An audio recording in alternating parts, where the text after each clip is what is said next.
नमः। ओम श्री गणेशाय नमो नमः। श्री शिव महापुराण के विद्येश्वर संहिता का ये 24वां अध्याय है, जिसमें भस्म महात्मा का वर्णन और त्रिपुंड का वर्णन किया गया है। अब उसमें आगे का वर्णन सुनिए। ये निंदति महेश्वरम प्रिजगता मादारम भूतम हरम, ये निंदति त्रिपुंडधारण करणम दोषस्तु तदर्शने, ते वै शंकर सूकरासुरखर सचक्र कोष्ठु कीटोपमः, जाता एव भवन्ति पाप परमास्ते नरका केवलम। जो लोग तीनों लोक के आधार स्वरूप महेश्वर भगवान शिव की निंदा करते हैं और त्रिपुंड धारण करने वालों की निंदा करते हैं, उनका तो देखने से ही पाप लगता है। वे वर्णशंकर, सुअर, असुर, खर, गधा, कुत्ता, सियार और कीड़े मकोड़ों की तरह उत्पन्न होते हैं और उन नरकगामी व्यक्तियों का जन्म मात्र पाप के लिए ही होता है। ते दस्त्वा शशि भास्करो निशिदिने स्वप्ने अपि नो केवलम, पशयन्तु श्रुतिरुद्र रूप जपतो मुच्यते तीनादता, तत्संभाषणतो भवेदि नरकं निस्तावरं मानस्ततं, ये भस्म आदि विधारणं हि पुरुषम निदन्ति मंदयेते। भगवान शिव की तथा त्रिपुंड धारण करने वाले भक्तों ने की जो निंदा करता है, उन्हें रात में देखने पर चंद्रमा के दर्शन से और दिन में देखने पर सूर्य के दर्शन से शुद्धि प्राप्त होती है। मात्र इतना ही नहीं, स्वप्न में भी उन्हें देखने से पाप लगता है। अतः स्वप्न में जो उन्हें देखे उसको अपनी शुद्धि के लिए स्तुति में कहे गए रुद्र सूक्त का आदर पूर्वक पाठ करना चाहिए, तभी उससे छुटकारा मिल सकता है। उनसे बात करने से नरक होता है, उस नरक से मुक्ति प्राप्त करना असंभव है। जो भस्म त्रिपुंड आदि धारण करने वाले पुरुषों की निंदा करते हैं, वे निश्चित ही मूर्ख हैं। नातांतरिक स्तवाधिकतो नोर्धपुंडधरो मुने, संतप्त चक्र चिन्वात्र शिव यज्ञे बहिष्कृते। हे मुने, तांत्रिक ऊर्ध त्रिपुंड धारण करने वाले तथा तपाए हुए चक्र आदि चिन्हों का धारण करने वाले उस शिव यज्ञ के अधिकारी नहीं हैं, वे इस यज्ञ से बहिष्कृत हैं। तात्रयते बहुवो लोका बृहज्जा बालचोदिता, ते विचार्या प्रयत्नेन ततो भस्मरतो भवेत्। बृहज्जा बालोपनिषद में कहे गए वे लोग ही उस यज्ञ में अधिकारी हैं।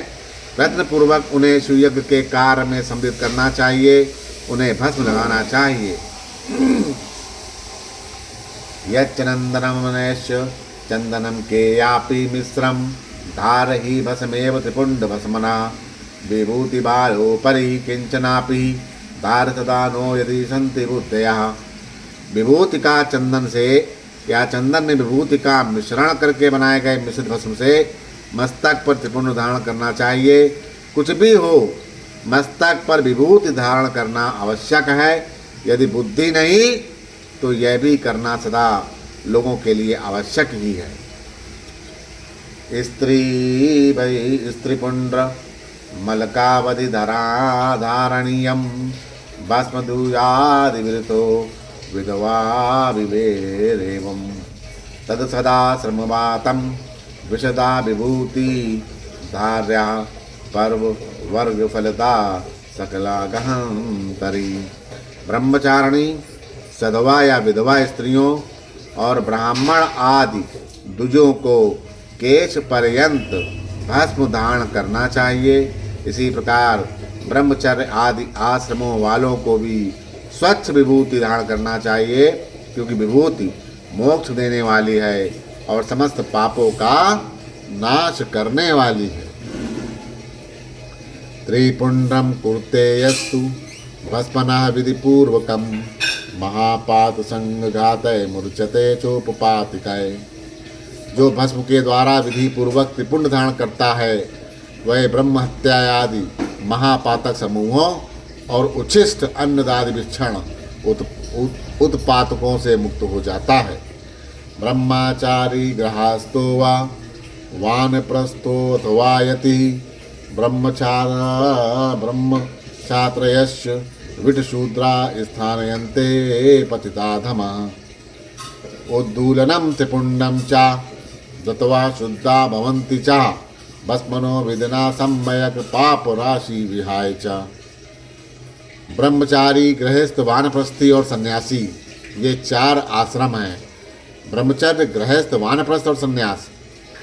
ब्राह्मण क्षत्रिय वैश्य शूद्र और अन्य वर्ण संकर ये चारों वर्ण और उपवर्ण के लोग पतित अथवा नीच मनुष्य भी विधि पूर्वक शरीर पर भस्म उद्दोलन और त्रिपुंड धारण करके शुद्ध हो जाते हैं, क्योंकि सम्यक रूप से धारण की गई भस्म से तत्काल ही पाप राशि से मुक्ति प्राप्त हो जाती है।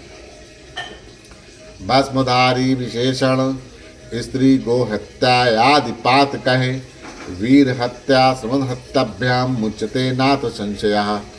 भस्म धारण करने वाला व्यक्ति विशेष रूप से स्त्री हत्या, गो हत्या, वीर हत्या या अश्व हत्या आदि पापों से मुक्त हो जाता है, इसमें संशय नहीं है।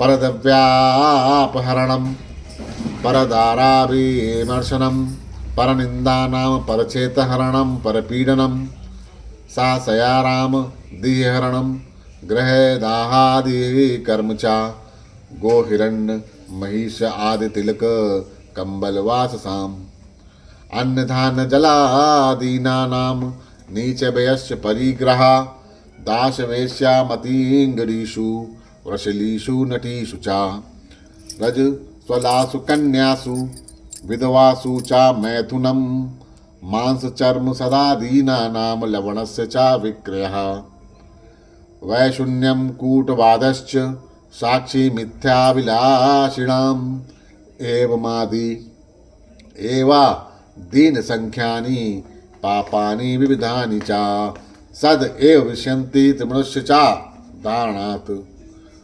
दूसरे के द्रव्य का अपहरण, पराई स्त्री का अभिमर्दन, दूसरे की निंदा, पराय खेत का अपहरण, दूसरे को कष्ट देना, फसल बाग आदि का अपहरण करके या घर फूकना जलाना आदि कर्म नीचों से गाय, सोना, भैंस, तिल, कंबल, वस्त्र, अन्न, धान्य और जल आदि का परिग्रह, मछुआरा, वैश्या, चांडाली, शूद्रा, नटी, रजस्वला, कन्या और विधवा से मैथुन, मांस, चर्म, रस तथा नमक का विक्रय, चुगली और स्पष्ट बात, चुगली और अस्पष्ट बात, असत्य गवाही आदि देना, इस प्रकार से अन्य असंख्य विभिन्न प्रकार के पाप त्रिपुंड धारण करने के प्रभाव से तत्काल ही नष्ट हो जाते हैं।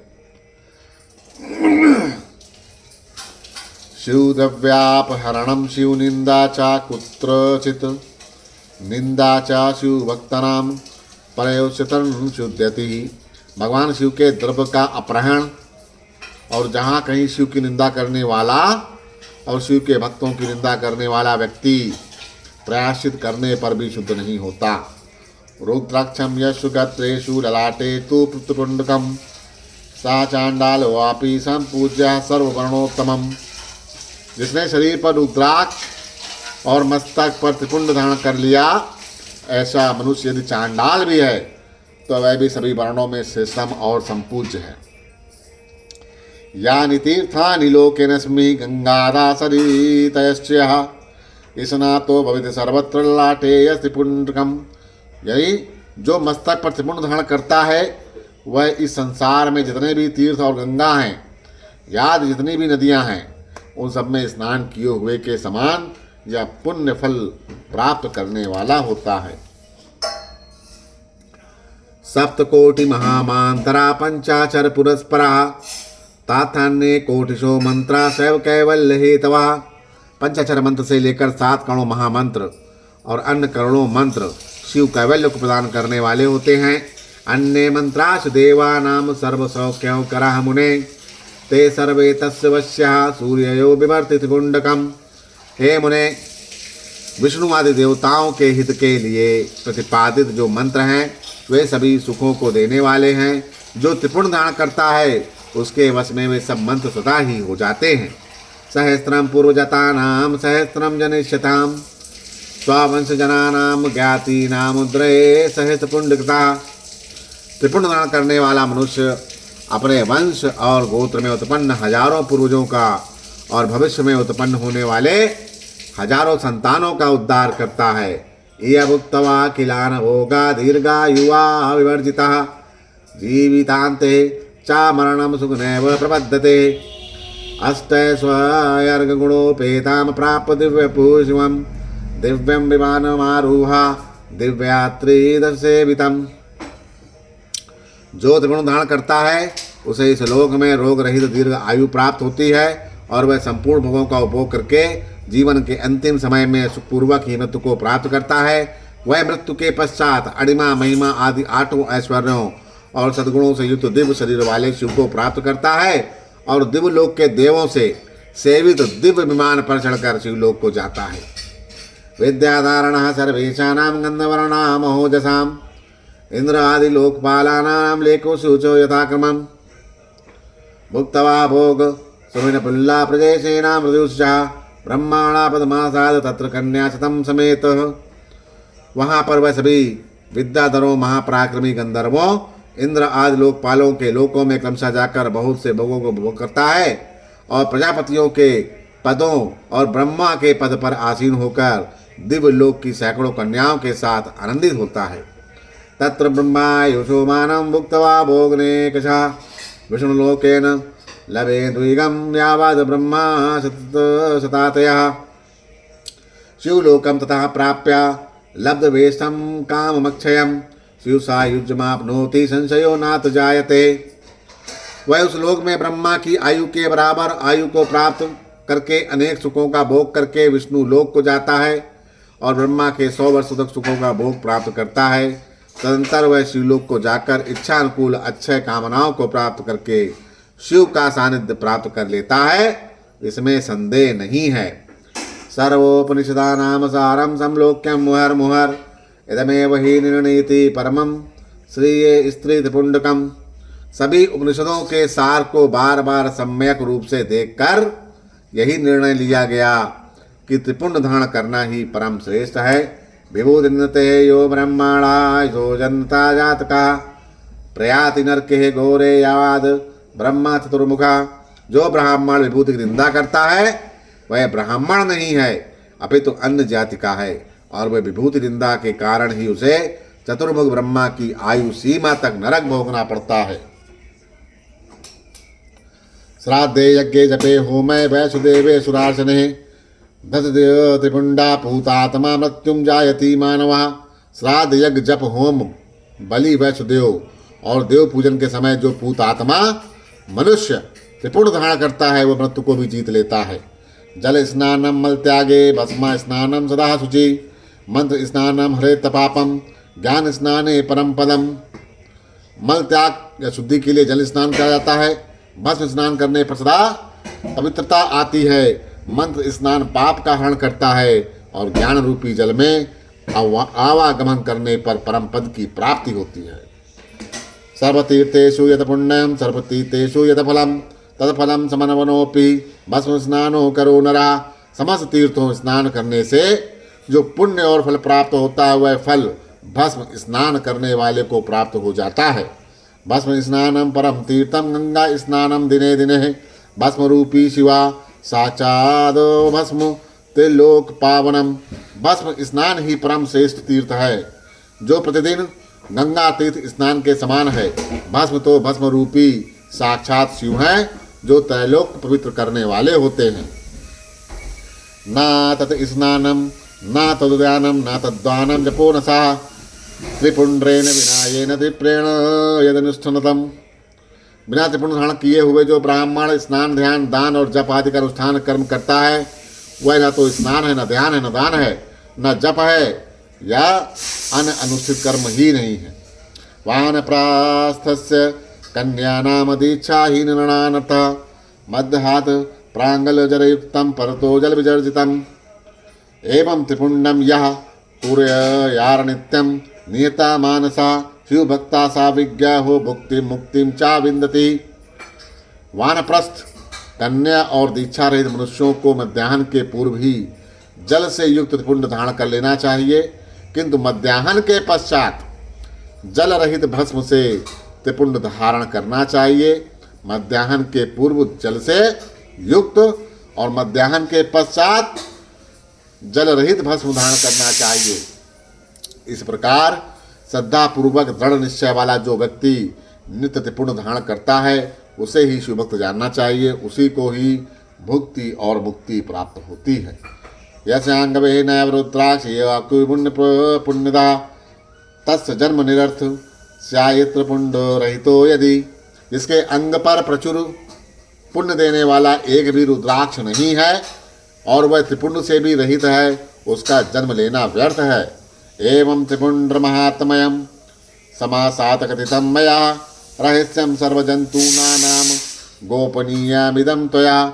इसके पश्चात भस्म धारण तथा त्रिपुंड की महिमा एवं विधि बताकर सूत ने कहा कि हे महर्षियों, इस प्रकार मैंने संक्षेप से त्रिपुंड का महात्म बताया है और इन समस्त प्राणियों के लिए गोपनीय रहस्य है, अतः आपको भी इसे गुप्त ही रखना चाहिए। तिस्त्रोरेका भवन्तेव स्थानेषु मुनिपुण्डवा लालाटयादिषु सर्वेषु यथोक्तेषु बुधर्मुने। मुनिवरों, ललाट आदि सभी निर्दिष्ट स्थानों में जो भस्म से 3 तिरछी रेखाएं बनाई जाती हैं उन्हीं को विद्वान ने त्रिपुंड कहा है। बोलो श्री शंकर भगवान की जय हो।